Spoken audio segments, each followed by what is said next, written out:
Je suis très heureuse de vous retrouver ce soir pour un lundi pro Durasso, les conférences en ligne Durasso pour accompagner votre vie professionnelle. Je suis Delphine Brosseau, directrice déléguée Durasso, et je suis en compagnie de Maxence de la Fouchardière. Bonsoir Maxence. Salut Delphine. Alors, un tout petit mot sur le RASSO pour ceux qui ne nous connaissent pas ou peu. Donc, le RASSO, c'est l'association des aînés et anciens guides et scouts d'Europe. Nous avons pour mission d'accompagner tous les aînés et anciens dans leur fidélité à la promesse scout, dans leur vie quotidienne, de faire vivre la fraternité et l'entraide scout, et de soutenir le développement et le rayonnement des guides et scouts d'Europe pour les nouvelles générations. Ce soir, on est vraiment sur l'accompagnement de la communauté, l'accompagnement professionnel, et on va parler réseau. On va parler réseau professionnel, comment développer avec générosité et efficacité son réseau professionnel. Et donc là, nous avons un expert en la matière avec Maxence. Alors, une petite présentation de Maxence, qui est un des plus anciens bénévoles du RASO maintenant, et un des plus actifs. Maxence, tu es déjà depuis plus de 10 ans dans les ressources humaines et le recrutement. Tu as monté un cabinet qui s'appelle Blue Perspective. Et donc, tu accompagnes les entreprises dans les problématiques de recrutement et les problématiques RH de manière générale. Et tu fais aussi du coaching et de l'accompagnement en transition professionnelle. Et donc, voilà, là, on va vraiment s'attaquer à la démarche réseau, au networking, réseautage. On en parle voilà, sous différentes formes. Alors, certains pensent que c'est du piston ou du copinage, d'autres que ce sont des relations par intérêt. Il y a peut-être une autre vision, peut-être plus simple, plus généreuse, plus scout, pourquoi pas, de la démarche réseau, celle qui est tout simplement que c'est en donnant que l'on reçoit. Et donc, on va petit à petit avancer dans cette démarche réseau grâce à l'expertise de Maxence. Maxence, c'est à toi. Merci Delphine. Ben oui, en effet, comme tu dis, ça fait pas mal de temps maintenant qu'on commence à faire nos webinaires ensemble et bah, du coup, toujours un plaisir de les faire. N'hésitez pas, bah, comme d'habitude, à poser des questions, à ce que ça soit le plus participatif possible.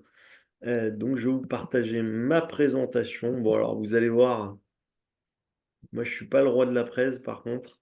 Voilà, je suis plus doué pour le réseautage que pour faire des présentations. Mais donc, globalement, bah, dites-moi si vous voyez ou pas, hein. Euh, mais donc, C'est du tout coup, bon. moi, j'avais déjà une première question à vous poser. Pour ceux qui sont présents, en plus, je vois qu'on est en petit comité, donc c'est super sympa. Euh, N'hésitez pas à répondre, ou en tout cas à réfléchir sur ce qu'est un bon réseauteur. C'est quoi un bon réseauteur? Finalement, c'est drôle parce que souvent, quand je pose cette question en formation, je pense souvent à la personne qui a la tchatch, qui va parler, etc. Et finalement, ben, oui et non. Mais évidemment, ça aide d'être tourné vers les autres, d'avoir de l'aide, cette énergie communicative. Mais introverti, des personnes peut-être qui sont moins dans ce délire-là, eh ben, ça peut aussi très très bien fonctionner. Donc du coup, parce que tout simplement, on va aller un peu sur la posture, la définition du réseautage, pour après aller de manière très concrètement sur comment définir sa stratégie réseau et bah, tout simplement comment est-ce qu'on bâtit, enfin comment est-ce qu'on mène un entretien réseau. Alors je vais avoir plein de petites idées qui vont me venir, vous allez voir. Alors, j'ai vu une vidéo que j'ai trouvée trop bien tout à l'heure sur le réseau. Imaginons, vous êtes un client, je vais essayer de bien vous répéter cette petite histoire que j'ai trouvée trop marrante. Vous êtes un client d'une banque, vous allez ouvrir un compte en banque et bah voilà, donc vous envoyez vos petits papiers, etc. Le conseiller machin revient et vous dit, c'est bon, on est en train d'ouvrir votre compte en banque. Et puis, bon, ben, parfait, vous recevez un mail quelques jours plus tard de votre conseiller qui vous dit, bah, c'est bon, votre compte en banque est ouvert et fonctionne. Et tout de suite, vous arrivez vers votre conseiller et vous lui dites, bah, j'aimerais retirer 2 000 euros. Du coup, votre banquier vous dit, bah non, monsieur, vous n'avez rien déposé. Donc, du coup, pourquoi est-ce que vous voulez retirer 2 000 euros? Bah, parce que, comme ça. En fait, c'est exactement, d'une certaine manière, c'est exactement l'état d'esprit du réseauteur. Et pour moi, je trouve que c'est une extrêmement bonne métaphore du réseau. C'est que globalement, dans le réseau, si vous ne donnez pas et que vous voulez tout de suite récupérer la médaille sans avoir couru la course, eh bien, il y a peu de chances que ça marche. Et pour moi, en fait, une des clés du réseau, ben, c'est ça. C'est comme, typiquement, vous connaissez une personne ni d'Ève ni d'Adam, et la personne vous dit, ben, est-ce que tu peux me mettre en avant? Est-ce que tu peux me donner? Ou est-ce que tu peux me liker mes posts? Est-ce que tu peux me mettre en avant? Non, mais en fait, c'est pas comme ça. Il faut créer, il faut donner pour recevoir. Il faut créer une relation, il faut apporter de la valeur. Et donc, en fait, ça, c'est extrêmement, je pense, important de comprendre que quand on est dans une démarche de réseau, on est là pour apporter de la valeur pour pouvoir après récupérer quelque chose. Et je pense que, pour aller tout de suite un petit peu après, mais d'ailleurs, comme dans l'entrepreneuriat, ça me fait toujours un peu rigoler. On voit beaucoup de posts sur LinkedIn sur des gens, comment j'ai bâti mon business en ligne et j'ai fait énormément d'argent tout de suite. Et des gens qui ne jurent que par de la conversion, que par tu mets tant d'actions là-dessus, tu mets tant d'argent et du coup ça va te rapporter tant. Alors, peut-être que ça peut marcher, mais dans la grande majorité des cas, ce qui marche le mieux, et une des lois de l'entrepreneuriat, c'est qu'on apporte de la valeur. En apportant de la valeur, il y a plein de manières de faire. On rend des services, on donne des coups de main, on fait quelque chose. Et c'est en apportant de la valeur qu'on peut recevoir quelque chose. Et le réseau, c'est un peu un pari sur le long terme. C'est-à-dire qu'on donne sans pour autant se dire, ben, je peux recevoir tout de suite. C'est un peu comme une démarche où on va capitaliser, on va investir du temps, de l'énergie, en se disant que ça peut nous rapporter beaucoup plus ou pas. Mais c'est un pari. C'est quelque chose on va donner pour recevoir par la suite. Et c'est pour ça que j'attire votre attention sur le fait que c'est beaucoup en lien avec la générosité. Vous voyez la personne à qui on donne et en fait on sait très bien qu'elle va jamais redonner en retour. Il y a des personnes qui sont comme ça, qui sont pingres. Et on se dit, bah, on n'a pas envie de lui donner parce qu'en fait, on sait qu'elle ne nous redonnera pas. Alors peut-être qu'il y a des petits filous, etc., qui vont réussir à avoir une faveur, à avoir un truc. Mais croyez-moi, sur le long terme, ça ne marche pas. D'ailleurs, je fais ce petit comparatif parce que je donne aussi des formations en négociation. Et une des grandes idées qu'on avait pendant les années 80-90, c'était que la négociation, c'était beaucoup basé sur les rapports de force, sur qui va gagner, etc., qui va perdre. Il y avait cette culture-là de la négociation. Et en fait, on s'est rendu compte que ben, ce qui payait le plus, c'était souvent dans les rapports sur le long terme, et que très peu de négociations sont vraiment du one-shot. C'est une toute petite minorité. D'où l'émergence de nouvelles méthodes de négociation. Et en fait, qui se basent sur l'approche long terme. Parce que c'est ce qui apporte de la valeur. Et bien dans le réseau, il faut être dans cette logique-là, de long terme. Parce que si on n'est pas dans cette optique-là, ça ne fonctionne pas. Et on peut recevoir beaucoup plus. Et je pense que aussi le bon réseauteur, dans sa posture, enfin en tout cas moi j'en suis convaincu, il doit avoir une posture de confiance envers les autres et presque de positivité, d'optimisme.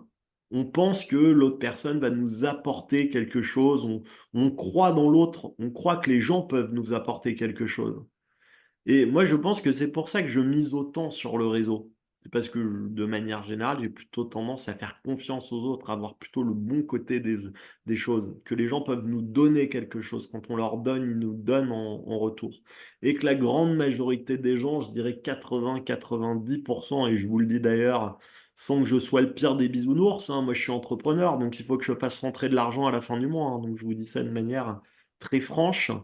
Euh, c'est une optique de confiance. de confiance dans l'autre, de croire que la personne, au fond, si on lui donne, elle va nous apporter.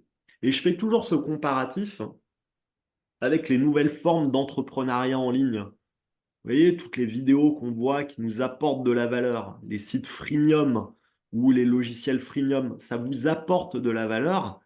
Et du coup, vu que ça vous apporte quelque chose, vous allez avoir envie par la suite de redonner. C'est une des lois universelles. On vous apporte de la valeur par du contenu gratuit, par des webinaires, par des newsletters, par des choses. Et ben on reçoit. On va avoir envie de donner par la suite. Moi, Delphine, je lui ai toujours dit, quand moi, tu me donnes cette tribune au Rasso, ça m'a permis d'avoir des clients. Et je le dis parce que ça me fait plaisir. Mais c'est comme ça. On donne, on reçoit. C'est une des lois universelles. Et je pense qu'il faut en être conscient. Et moi, je pense qu'il y a autre chose, c'est que dans le réseau, mais ça, c'est presque une attitude à avoir au quotidien, c'est toujours se rendre agréable avec les gens. En fait, c'est n'importe quelle personne, le réseau, je lisais ça quelque part, le réseautage, ça commence avec la personne qui va faire le ménage, ça commence avec le réceptionniste, c'est une petite attention, un petit cadeau, un compliment. Ah, c'est ne pas mettre mal à l'aise les gens. Il y a une définition que j'aime beaucoup des bonnes manières qui est ne pas mettre mal à l'aise l'autre personne, ne pas corriger quelqu'un, ne pas faire... Eh bien, quand on est dans cette optique-là, on va vouloir faire plaisir à l'autre, la complimenter, la valoriser. On va finalement être aussi dans une démarche de raison, on va apporter de la valeur, on va créer quelque chose de positif, on va créer de la confiance, on va rassurer. Et il y a aussi autre chose, moi, qui me fait toujours marrer, c'est les gagnes petits. Les gagnes petits de la relation. Je discutais avec je sais pas qui l'autre jour qui me dit ah ben moi je vais pas liker tous les posts LinkedIn sinon tous les gens de mon réseau vont voir que j'ai liké ça. Moi je lui dis mais attends un like ça coûte rien en fait c'est tes potes tu likes quoi. Enfin ferme-la quoi. En vrai, au bout d'un moment c'est arrête quoi c'est ah mais j'ai pas envie de leur commander j'ai pas trop enfin sauf si la personne t'a fait du mal ou n'importe quoi c'est ton ami mais lance-le propulse-le. Fais pas le peureux ou la peureuse. Je vais pas liker, machin. Mais non, quelqu'un qui a besoin de ton soutien, soutiens-le. Qu'est-ce que ça coûte? Et pour moi, c'est presque une attitude en plus. On a un de ses amis qui a envie d'entreprendre, qui a envie de faire quelque chose.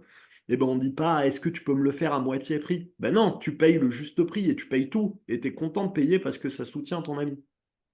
Donc de pas faire le gagne petit. Ça, c'est vraiment le pingre, c'est vraiment pas les attitudes du réseau, quoi. On donne, on est généreux. Et toujours, je vous fais ce petit comparatif par rapport au réseau, enfin par rapport à la négociation. Euh, qu'est-ce qui...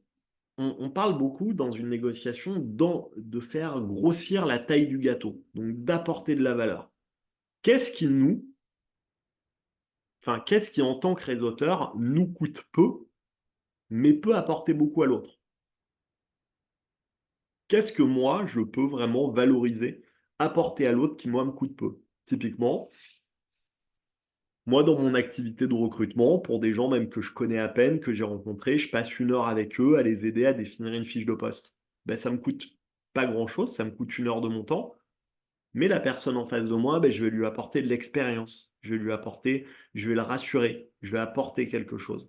Donc, toujours réfléchir, qu'est-ce que moi je peux apporter dans ma démarche réseau aux autres, qui me coûte peu et qui apporte à l'autre. Donc en gros, j'ai beaucoup parlé, mais je pense que la posture du réseauteur, c'est vraiment important. Déjà de vous dire que on est là pour apporter de la valeur à l'autre, pour être généreux. C'est en donnant qu'on reçoit. Il faut avoir une certaine confiance et envie de faire confiance aux autres. Ben oui, en tout cas, ça va considérablement vous aider. Valoriser les autres personnes, donner des petits merci, etc. Et ne pas faire le gagne petit, la personne pingre, ça c'est insupportable. Donc voilà, ça c'est pour moi en tout cas une posture du réseauteur, la posture du réseauté, du réseauteur. Voilà, j'ai fait une coquille, vous voyez. Je suis meilleur réseauteur que préparateur de présentation. Alors, maintenant il y a un truc qui est important. Et ça me fait toujours rigoler. J'entends des personnes qui me disent autour de moi, ouais, mais j'ai l'impression de m'essouffler à faire du réseautage, etc. J'ai l'impression que ça paye pas. Oui, mais en fait, c'est quoi ton objectif? Pourquoi tu fais du réseau? Bah ouais, moi j'ai donné autour de moi, etc. Oui, mais en fait, c'est quoi ton objectif? Moi, ce qui m'a toujours fait rigoler, c'est que je vous fais ce comparatif avec les entrepreneurs autour de moi.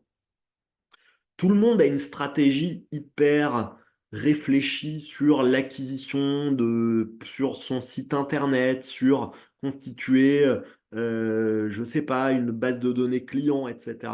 Et personne n'a organisé son networking, alors que tout le monde sait que c'est le levier le plus puissant d'acquisition de clients quand on est indépendant. Tout le monde organise son email, son machin, son truc. Par contre, le networking, c'est freestyle. Alors ça, moi, je comprends pas.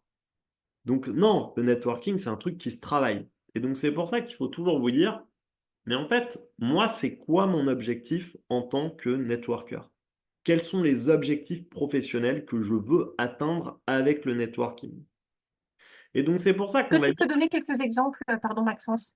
bah ouais, complètement. Typiquement, je veux atteindre un emploi, je veux devenir consultant en recrutement, je veux devenir chargé de marketing digital, je veux avoir plus de clients qualifiés, je veux découvrir le monde de l'art contemporain. Euh, Typiquement. Et donc, Ok. pour résoudre, donc la première question à vous dire, c'est qu'est-ce que je cherche à faire avec ce networking? Pourquoi est-ce que je cherche à le faire et en quoi est-ce que ça va répondre à mes objectifs professionnels. Fort de cette réflexion, il y a globalement deux grandes stratégies de networking. Soit une construction intentionnelle, donc on va essayer de construire quelque chose pour répondre directement à son objectif, ou soit le je sème, je récolte. Aujourd'hui, je pense qu'on peut faire un petit peu des deux, mais moi je vous invite clairement à prioriser la construction intentionnelle. Le réseau, c'est stratégique. Ça doit répondre ça doit répondre à une stratégie. Ça n'empêche pas aussi de donner des services à côté de nous parce qu'on ne sait pas forcément d'où le réseau. Enfin, le réseau, ça peut venir de beaucoup de choses. Les opportunités peuvent venir de différentes choses. Mais je vous invite vraiment à réfléchir à la construction intentionnelle de votre réseau. Et donc, en lien avec ça, dites-vous, mais en fait, qui sont les personnes que moi j'ai envie de cibler? Avec quelles personnes est-ce que j'ai envie de connecter? Et comment atteindre ces personnes? Donc c'est pour ça, je pense que comme d'ailleurs dans une démarche de développement commercial, il ne faut pas réfléchir à trop de contacts. Je vois des gens qui me disent, mais j'ai un carnet d'adresses avec 90 personnes, 100 personnes.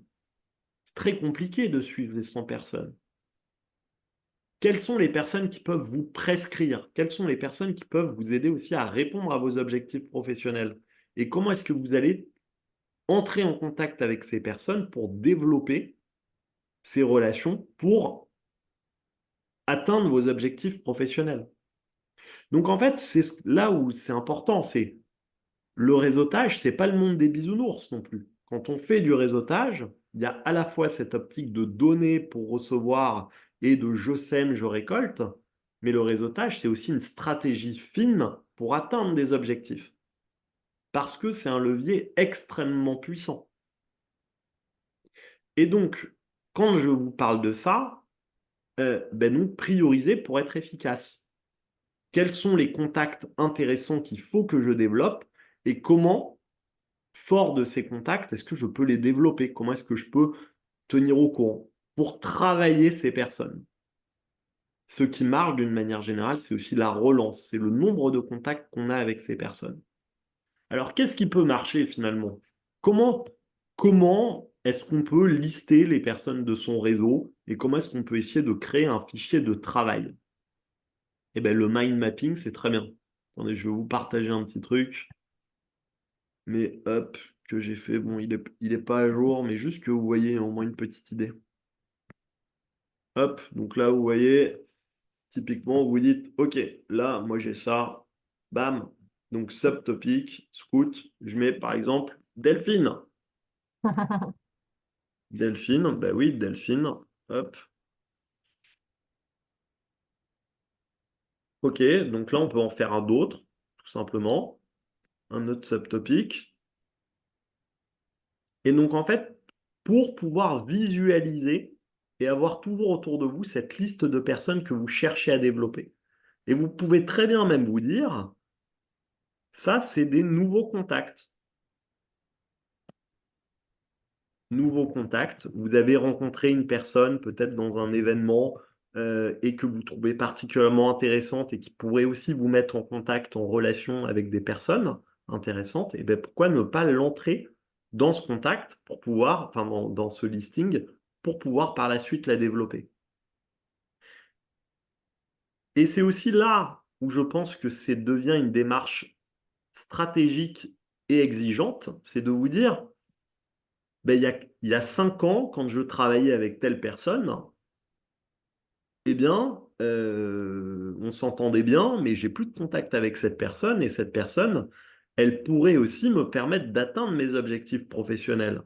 Eh bien, comment est-ce que je peux aussi revenir à elle et lui apporter de la valeur et m'intéresser clairement à elle, mais aussi comment est-ce que je peux revenir sans être un cheveu sur la soupe, d'une manière spontanée, pas d'une manière maladroite. Donc voilà, enfin, ça c'est, je pense, un point qui est important à avoir en tête dans le réseau. C'est que le réseau, on donne, on reçoit, mais on n'est pas chez les bisounours. Et le réseau, c'est quelque chose qui peut se travailler et qui est extrêmement puissant et qui doit être organisé. Alors, je vais vous partager ma petite présentation. Tac. N'hésitez pas à réagir, hein, d'ailleurs. Donc maintenant, ce que je vous propose, c'est qu'on parle un petit peu plus, fort de toutes ces informations, de comment réussir un entretien réseau. Donc là, globalement, vous êtes dans une situation où tout simplement, vous commencez à avoir la bonne posture du réseauteur. Vous êtes dit, c'est quoi mes objectifs professionnels? Avoir un job, m'intéresser sur ce marché, avoir plus de clients qualifiés. Vous avez fait votre petit listing et vous commencez à avoir certains entretiens réseau, ou en tout cas, vous commencez à vouloir organiser des échanges avec des gens de votre réseau. Alors, vous allez vite avoir la situation suivante d'une personne qui peut vous recommander et qui vous dit ah ben tu sais, tu peux contacter cette personne de ma part. Situation qui est en fait assez compliquée. Moi, je l'ai eu plusieurs fois, cette situation. Contacte-la de ma part. Eh ouais, mais contacte-la de ma part, la personne, elle doit recevoir plein de messages comme ça. Donc, une petite technique, moi, que je vous donne, c'est de dire tout simplement, ben, toi qui la connais, comment est-ce que tu aimerais comment tu penses que cette personne aimerait être contactée? Et souvent, il y a des chances que la personne dise, bah, ah bah, je pourrais lui envoyer un petit message. Donc, en fait, votre mise en relation sera beaucoup plus puissante si vous êtes directement mis en relation par la personne qui vous recommande. Même si ça n'empêche pas, enfin, il faut aussi avancer, et puis par moment, si on veut rentrer en contact, on ne peut pas toujours attendre que l'autre personne soit là. Mais en tout cas, c'est un petit moyen qui est intéressant. Toi qui connais cette personne, comment est-ce que tu penses qu'elle aimerait te contacter? Ça peut être une astuce. Et donc après, dans la démarche réseau, quand vous faites un entretien réseau, évidemment, le... il faut avoir la bonne posture et le bon positionnement. Évidemment, vous posez la question, comment est-ce que moi je peux préparer mon entretien réseau? Évidemment, vous renseignez sur la personne, vous renseignez sur l'entreprise dans laquelle est la personne, mais aussi vous demandez, c'est quoi les intérêts de la personne que j'ai en face de moi? On a tous des intérêts. Typiquement, vous êtes en recherche d'emploi et vous rencontrez un patron d'une PME. Et bien peut-être qu'il aura besoin d'avoir, peut-être que vous, votre expertise sur tel ou tel sujet pourrait l'intéresser. De quoi est-ce qu'il pourrait avoir besoin? N'hésitez pas à y réfléchir, à vous renseigner un peu. Et puis d'une manière générale, vous allez voir, les gens ont besoin d'écoute. Et pour moi, je pense que c'est un besoin aussi que finalement, Ouais, je pense que c'est un besoin qu'on est beaucoup à avoir et finalement on est peu écouté. Et avoir même une personne dans un échange réseau qui va nous écouter, eh ben, ça peut aussi satisfaire un de nos besoins. Donc, par moment, juste, on peut avoir la personne qui vous rencontre a peut-être simplement juste besoin d'être écoutée. Et donc, quels sont les intérêts de la personne? D'une manière générale, évidemment, ben oui, les gens aiment être écoutés et aiment parler d'eux. Et c'est vrai. Enfin, c'est quand même une dynamique humaine qui est aussi comme ça. Donc, les gens peuvent être aussi contents de parler d'eux. Mais d'une manière importante, moi, je pense que la démarche réseau, c'est avant tout s'intéresser à l'autre. Poser des questions, valoriser la personne, s'intéresser à sa réalité, lui poser des questions, investiguer. Et vous allez voir que l'écoute, poser les bonnes questions, c'est un formidable levier pour vous mettre en valeur. Beaucoup plus d'ailleurs parfois qu'argumenter. Si vous arrivez à avoir ah, ça c'est une bonne question, faites un bon entretien réseau. Donc, c'est-à-dire essayer de vous positionner plutôt dans une démarche de poser des questions, de vous intéresser pour avoir des informations. Donc, évidemment, pourquoi pas préparer des bonnes questions. Et c'est là où moi je pense que dans la démarche réseau, il faut aussi être fin dans son approche, ne pas avoir l'air d'être un demandeur. Si vous êtes dans une optique, typiquement vous cherchez un poste, vous ne dites pas je cherche un poste. Vous dites je me renseigne sur votre domaine d'activité, je me pose des questions. Je me pose des questions sur sur le domaine de l'art. Là, je suis actuellement, je viens de, là, je suis en train de me renseigner sur ce domaine parce que je le trouve intéressant. Je me dis peut-être pourquoi pas y travailler, mais en ce moment, je suis dans un moment où je me pose des questions et je suis en train d'interroger des professionnels de ce domaine. Parce que naturellement, si vous dites, bah ouais, je recherche un poste, bon, il y a de fortes chances que les personnes, bah, elles vous évitent un peu.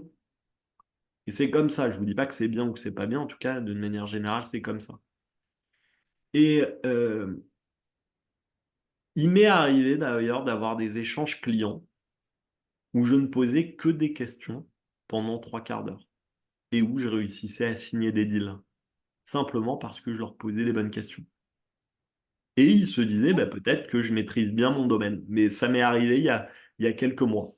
J'ai fait un échange avec un prospect. Je l'interrogeais sur la situation, etc., avec des questions fines, puisque je connaissais, c'est dans le domaine du recrutement. Je lui posais des questions et du coup, ça se terminait par un mandat. Donc, euh, plus dans une optique où on parle peu et on pose des questions. Et puis en fin d'échange, évidemment, c'est oui, bah, obtenir des contacts supplémentaires. Ne pas hésiter à poser la question pour enrichir un réseau qui va être qualifié. Est-ce que je peux appeler telle personne de ta part? Est-ce que vous auriez peut-être des contacts à me proposer dans tel ou tel domaine? Et voilà, tout simplement.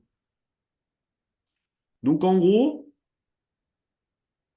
pour réussir un échange réseau, c'est vraiment extrêmement important d'être dans cette optique de vous dire, je prépare, je réfléchis à quels sont les intérêts de la personne, de lui montrer qu'on est aussi d'une relation d'égal à égal. Moi, je pose des questions, je suis beaucoup là pour apprendre, mais je peux aussi lui apporter quelque chose sur différentes thématiques. Et poser des questions, s'interroger, ce qui met en valeur, ce qui va vous mettre en valeur, et ne jamais vous mettre dans une posture, je recherche quelque chose, je suis demandeur de quelque chose. Non, je m'intéresse à votre domaine. D'ailleurs, je vous dis ça aussi parce que moi, je l'utilise dans la prospection, hein. Quand je fais de la prospection pour des clients, eh ben, c'est aussi comme ça. Je m'intéresse au domaine de la formation. Je suis intéressé de parler, d'échanger avec des professionnels de la formation pour comprendre leurs besoins. Et ben, j'ai souvent plus de taux de réponse que quand je dis je viens vendre une formation ou autre chose. Bah, c'est sûr. Alors maintenant, comment entretenir son réseau? C'est pour ça en fait que je vous disais tout à l'heure, les 80-20. Ça sert à rien d'avoir un 500 000 contacts pour se faire mousser en société. Non, il vaut mieux avoir peu de contacts, mais bien les travailler et des contacts qui ont du potentiel. C'est pour ça que c'est exigeant de bien segmenter le réseau que l'on souhaite travailler. Et donc, comment entretenir son réseau? Il y a évidemment différents moyens. Il y a soit donc les personnes qu'on a envie de travailler et qui ont vraiment du potentiel pour nous apporter quelque chose d'important. Donc, travailler tout simplement, voilà, revenir aux nouvelles, lire un article qu'on a trouvé intéressant et pourquoi pas leur proposer. Pourquoi pas leur proposer de l'aide quand ils en ont besoin aussi naturellement. La carte de vœux, c'est évidemment aussi un très bon moyen. Un petit message sur LinkedIn, quelque chose. Mais donc, comment entretenir son réseau? Évidemment, tenir au courant. Si on suit Si on suit un réseau de manière très ciblée, on peut même très bien, pourquoi pas, mettre le moment où on contacte la personne et pour avoir un petit peu un suivi et se dire quand est-ce qu'on l'a contacté la dernière fois pour revenir aux nouvelles, tout simplement. Et puis, LinkedIn, ça peut être un très bon moyen aussi de revenir naturellement aux bons souvenirs des personnes en restant top of mind, comme le disent les copywriters LinkedIn. Et oui, on fait des posts sur LinkedIn parce que, évidemment, les gens sont contents aussi d'avoir de nos nouvelles et de voir qu'on poste par moment, qu'on peut avoir de l'activité. Donc, il y a différents moyens de rester, de revenir aux bons souvenirs de la personne. Donc voilà, j'ai fait une présentation globalement en 30 minutes, 32 minutes top chrono. Mais enfin voilà, en conclusion, vraiment, si je devais dire qu'une chose, c'est donner pour recevoir, apporter de la valeur à l'autre, euh, ne pas s'éparpiller non plus. Parce que si on s'éparpille, on aura aussi l'impression de patauger, de ne pas avancer. En tout cas, essayer aussi d'avoir un réseau qui va nous permettre de répondre, en tout cas de canaliser ces démarches réseau pour nous permettre de répondre à nos objectifs professionnels. C'est important aussi. Donc, le réseautage, c'est donner pour recevoir, mais c'est pas que, c'est pas uniquement philosophique. C'est une vraie finalité business. Voilà. Voilà globalement par rapport à la présentation. N'hésitez pas si vous avez des questions ou si vous avez des points en particulier par rapport à ça. Exactement. Donc, Comment peut-on renvoyer un ascenseur à son réseau ou des personnes qui nous ont aidés? Une question de Joachim. Merci beaucoup, Joachim. Ouais, très bonne question. merci Joachim, super question. C'est drôle parce que c'est drôle. Enfin, merci pour votre question, Joachim. Euh, alors, je pense que dans le réseau, justement, d'une manière générale, par moment, on peut rendre l'ascenseur et par moment, pas toujours. Et moi, ça m'arrive de rendre des services à des personnes et que ces personnes, je sais qu'elles ne peuvent pas forcément toujours me rendre l'ascenseur. Et la même chose. Donc, je pense que d'une manière générale, quand on rend un service, déjà, la première chose, c'est de pouvoir bien remercier la personne qui nous rend ce service, mais avec un vrai bon merci. Pourquoi? C'est pas un truc de pingre à merci. Non, c'est merci parce que tu m'as aidé sur tel sujet que je n'aurais pas pu faire sans toi. Ou je sais pas, savoir dire merci, c'est savoir aussi un peu se mettre à nu. Et pour moi, c'est important de dire un vrai bon merci avant tout. Après, je pense qu'il y a pas mal de manières finalement qui peuvent, en tout cas, permettre de renvoyer l'ascenseur. Dire tout simplement, enfin, envoyer peut-être un lien intéressant qu'on a trouvé, essayer de mettre en relation une personne avec une autre parce qu'on a trouvé intéressant, parler d'une personne à quelqu'un d'autre. On n'est pas obligé de le rendre par un service en tant que tel, mais aussi par des petites actions qui finalement ont de l'impact et un impact aussi symbolique. Mettre en relation un article, faire un grand bon merci. Mais par moment, dans le réseautage, on ne peut pas toujours peut pas toujours rendre l'ascenseur. Et moi, en tout cas, ce que je vous conseille, je sais pas si c'est vraiment une bonne idée ou pas, en tout cas, moi, j'aime faire comme ça.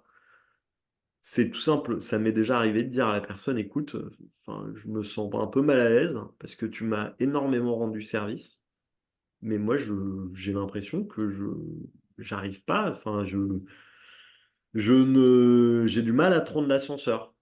Et je trouve ça un peu dommage parce que j'aimerais te rendre l'ascenseur comme tu peux enfin voilà, je te dois beaucoup.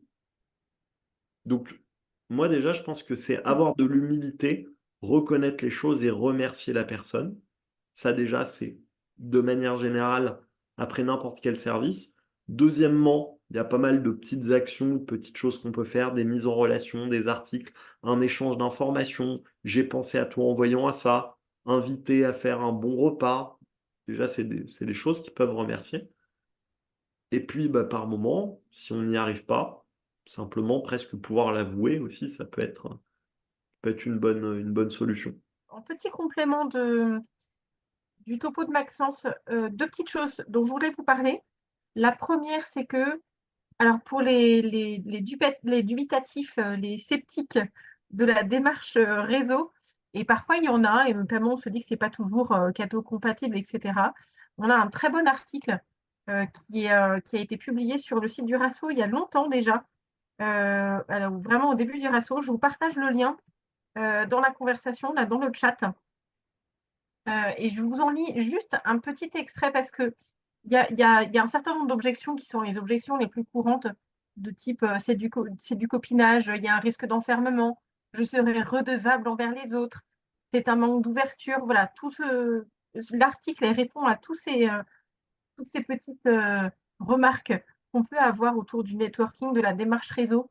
Et voilà, une réponse assez constructive. Et puis, une réponse à la fois scout et chrétienne, parce que l'idée, c'est vraiment de se dire qu'on a tous des talents différents et que nous nous complétons les uns les autres. Que ce qu'on apporte aux autres, et ben, d'autres peuvent voilà, apporter leurs talents de manière différente. Et voilà, on se complète les uns et les autres. Et dans cet article-là, l'auteur, Arnaud Dabzac, cite notamment le catéchisme de l'Église catholique, excusez du peu, et qui s'applique plutôt bien à la démarche réseau networking. Alors, je vous le lis, c'est assez rapide. En venant au monde, l'homme ne dispose pas de tout ce qui est nécessaire au développement de sa vie. Il a besoin des autres. Les différences apparaissent liées à l'âge, aux capacités physiques, aux aptitudes intellectuelles ou morales, aux échanges dont chacun a pu bénéficier, à la distribution des richesses. Les talents ne sont pas distribués également. Ces différences appartiennent au plan de Dieu, qui veut que chacun reçoive d'autrui ce dont il a besoin et que ceux qui disposent de talents particuliers en communiquent les bienfaits à ceux qui en ont besoin. Les différences encouragent et souvent obligent les personnes à la magnanimité, à la bienveillance et au partage. Elles incitent les cultures à s'enrichir les unes les autres.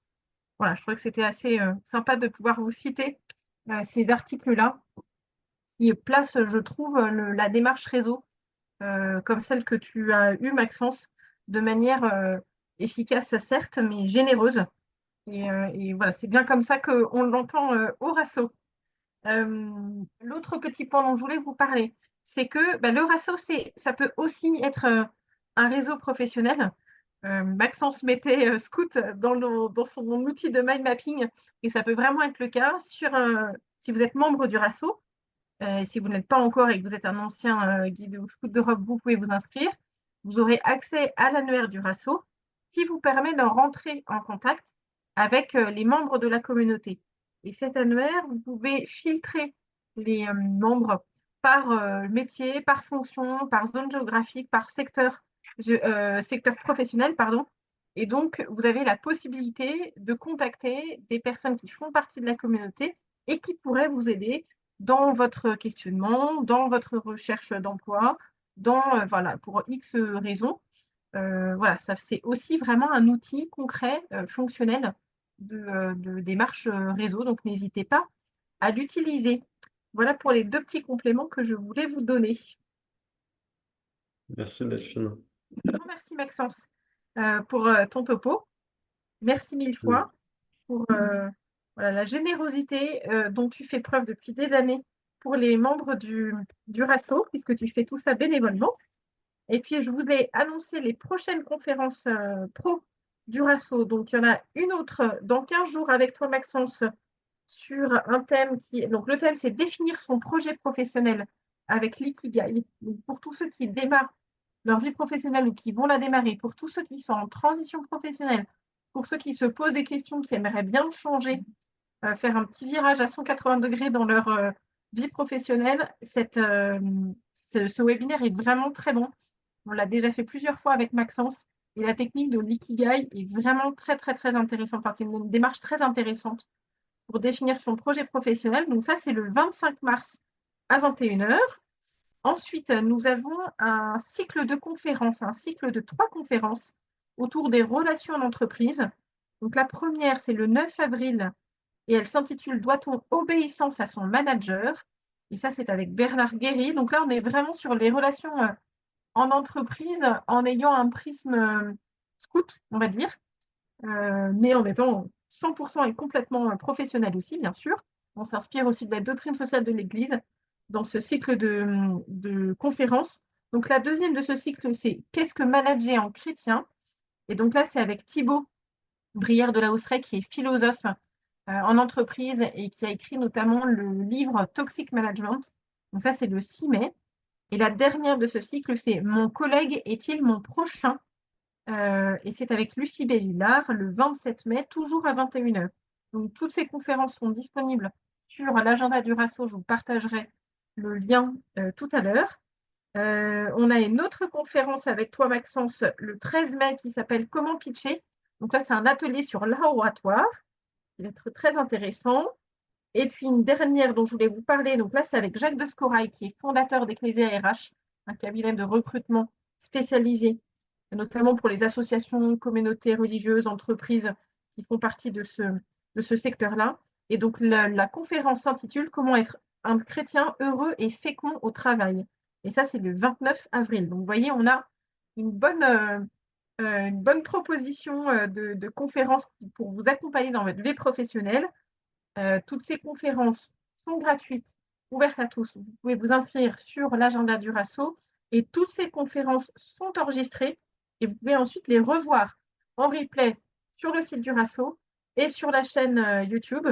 Et je vous incite aussi à aller voir sur notre chaîne. Là, on est en train un petit peu de s'occuper un petit peu plus de notre chaîne parce qu'on a de plus en plus de vidéos et il y a quand même pas mal de choses qui peuvent être intéressantes à suivre ou à revoir, enfin voilà, voir et revoir si on a manqué certaines conférences en live. Donc, je vous invite à aller voir notre chaîne. Je vous mets le lien dans le chat. Ça, c'est pour la chaîne YouTube et je vous mets le lien vers l'agenda. Merci beaucoup à tous pour votre participation. Un grand, grand merci à Maxence pour son expertise et pour ta disponibilité. Eh bien, je vous souhaite à tous une très bonne soirée et à très bientôt pour une nouvelle conférence du RASO. Bonne soirée à tous. Merci beaucoup.